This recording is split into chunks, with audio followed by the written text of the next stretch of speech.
Wide angle के सभी दर्शक साथियों को आरल भट्ट का नमन और सत्कार। अष्टावक्र गीता के 18वें प्रकरण के 18वें भाग में आपका स्वागत है। इसमें हम 4 श्लोक 69 से 72 तक करेंगे। पहले श्लोक पाठ। महदाधिजगद्दुवैतं नामात्रं विजृम्भितं विहाय शुद्धबोधस्य किं कृत्यम् अवशिष्यते। ब्रह्मभूतम् इदं सर्वं किञ्चित् न अस्ति इति निश्चयी अलक्ष्यस्फुरनशुद्धा स्वभावेन एव शामयते। शुद्धस्फुरणरूपस्य दृश्यभावम् अपश्यतः कौ विद्धि कौ च वैराग्यं कौ त्यागः कौ शमो अपि वा। स्फुरतो अनन्तरूपेण प्रकृतिं च न पश्यतः कौ बन्धः कौ च वा मोक्ष कौ हर्ष कौ विषादता। प्रस्तुत है पहला यानी कि 69वां श्लोक। महादादि जगद्दुभयतम नाम मात्रम विजृंभतम विहाय शुद्ध बोधस्य किम कृत्यम अवशिष्यते। महादादि महत महत यानी जो तत्वों का प्रपंच है वो महत से ही होता है। महद वगैरह जगत जो है द्वितीयम, ये द्वि का द्वैतवाद का जगत। नाम मात्र, ये खाली नाम मात्र है। विजृंभते, ये खाली नाम मात्र से फैलाव है किसी एक चीज का, उसी का जो सिर्फ एक है। विहाय शुद्ध बोधस्य, विहाय छोड़कर, शुद्ध बोध से, शुद्ध जो शुद्ध बोध जो है उसने ये चीज छोड़ दिया है। विहाय छोड़कर उसको, किम कृत्यम क्या करना, विशेष्यते बाकी बचता है। कश्मीरी अनुवाद इसका प्रस्तुत है। महद बेत्रे दुवेद जगत शुभस कुनी नावुक फहलाव तित्रवित शद बुद्धिस्वंत अति क्या बाकी बचाओ। महद बेत्रे दुवेद जगत शुभस कुनी नावुक फहलाव तित्रवित शद बुद्धिस्वंत अति क्या बाकी बचाओ। अगला श्लोक प्रस्तुत है।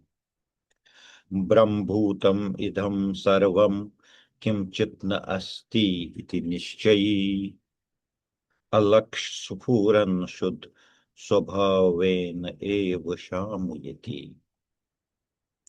ब्रह्मभूतम इदम सर्वम, ये इदम ये सर्वम सारा, ब्रह्मभूतम एक ब्रह्म है जो असल में नहीं है लेकिन लगता है कि है।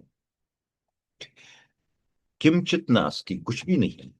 इति, ये कुछ भी नहीं है, ये ब्रह्म है। इति, ये निश्चयी, ये निश्चय जहां हो जाए। अलक्ष्य सुफोर, जिसको ये एकाकी, अलग एक होना, जिसमें ये उजागर हुआ हो। शुद्धा, उस शुद्ध को, स्वभाव वेन, उस शुद्ध स्वभाव वाले को जिसमें ये अलग अलक्ष्य अलग एक होने का भाव जग गया हो। ये उशांति की, तो ये जो ब्रह्म वाला जगत है ये अलग जगने पर खुद ही शांत हो जाता है। कश्मीर अनुवाद इसका प्रस्तुत है। ये सोरु ब्रह्म जामुत कह यह साफ अलख प्रमितिस शुद्धिस छुपान अति सेवान प्राप। ये सोरु ब्रह्म जामुत कह यह साफ अलख प्रमितिस शुद्धिस छुपान अति सेवान प्राप। अगला श्लोक प्रस्तुत है। शुद्ध स्वपूरन रूपस्य दृश्य भावम अपश्यतः कौ विधि कौ च वैराग्यम कौ त्याग कौ शम अपिवा।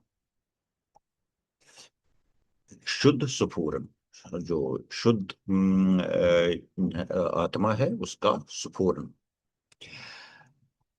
स्फुरन स्फुरन रूपस्य, जो शुद्ध स्फुरन रूप बन गया हो। दृश्य भावम, ये जो खाली दिखने वाली चीज है, ब्रह्म दृश्य चीज है। अब पश्यतः, तो ये उस आदमी को, उसको जिसका शुद्ध स्फुरन हो गया हो, जिसका शुद्ध भाव, एक होने का भाव जाग गया हो, उसको ये दिखता ही नहीं है।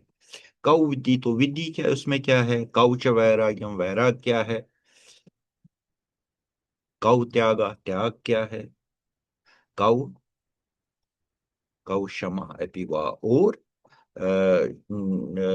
अपने में सुकड़ना, वो भी क्या माने रखता है। कश्मीरी अनुवाद इसका प्रस्तुत है। आत्महुक प्रजलवन रूप, दृश्य जगत न वुचवन युस, कति विधि कति वरा कति त्याग तो कति छकुन छुस। आत्महुक प्रजलवन रूप, दृश्य जगत न वुचवन युस, कति विधि कति वरा कति त्याग तो कति छकुन छुस। सुफूरत, अगला श्लोक प्रस्तुत है। सुफूरता अनंत रूपेण प्रकृतिं च न पश्यतः, कौ बंध कौ च वा मोक्ष, कौ हर्ष कौ विषादता। सुफूरता, अनंत रूपेण, अनंत रूपों वाला, प्रकृतिम, प्रकृति का ये जो स्फुरन है, फैलाव है, ये जो पूरा का ब्रह्म है। च न पश्यता, ये पूरे का पूरा जितना ये विस्तार है, पूरा जो स्फुरन है, जो नहीं देखता है। कौ बंदा, तो उस शख्स में, कौ बंदा, बंधन क्या है? कौच मोक्षा, और बंधन से मुक्ति क्या है? जब बंधन ही नहीं है तो मुक्ति मोक्ष का कोई मतलब ही नहीं है। कौ हर्षा, इसमें खुशी वाली कौन सी बात है? कौ विषादता, और कौन सा मायूस होने की बात है। कश्मीरी अनुवाद इसका प्रस्तुत है।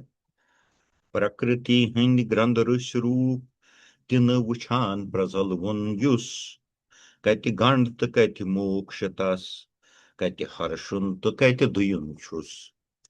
प्रकृति हिंद ग्रंथ रूप, तिन वुछान प्रजल वन युस, कति गंड तो कति मोक्ष तस, कति हर्षुन तो कति दुयुन छुस। कश्मीरी अनुवाद एक बार कर लेते हैं। महद बेत्र द्वेद जगत, छु बस कुनि नावुक फहलाव, तित्रवित शद बुद्धिस्वंत, अत क्या बाकी बचाव। ये सोरी छु ब्रह्म जामुत, कह तुन यह साफ, अलख प्रमितिस शुद्धिस छुपान अति छवान प्राप। आत्महुक प्रजलवन रूप, दृश्य जगत न वुचवन युस, कति विधि कति वरा कति त्याग तो कति छकुन छुस। प्रकृति हंद ग्रंथ रूप, तिन वुछान प्रजलवन युस, कति गंड तो कति मोक्ष तस, कति हर्षुन तो कति दुयुन छुस। शुक्रिया।